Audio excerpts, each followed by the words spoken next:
The sister said many went for interview. The moment she showed up, even the interviewer lost protocol. You don't tell the person you are interviewing that grace is on your life. That is very poor interviewing. If I'm the one who hired those interviewers, I will sack him. Nobody does that. But you see, there was something on the young lady that made the guy to violate protocol unconsciously. That's what favor does. And that's what every one of us possesses. In Esther chapter 5 verse 2, if you read chapter 4 verse 16, first Esther told us what will happen to her if she dared what she was about to dare. If you enter when you are not summoned, it's against the law. And those of you who know history, you know that the law of the Medes and the Persians uttereth not. Nothing changes it.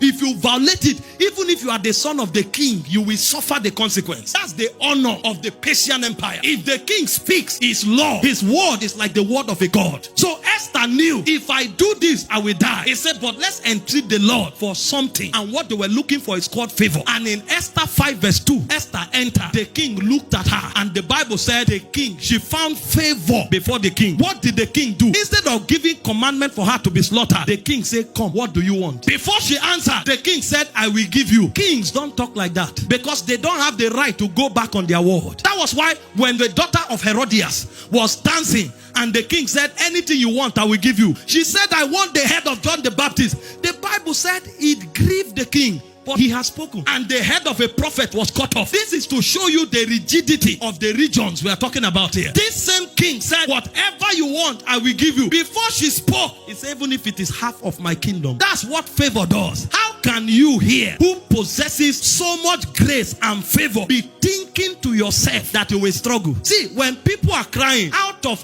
the empathy of Christ, we relate with their sorrows, but we are not crying with them because we have a system of exoneration. It's called favor.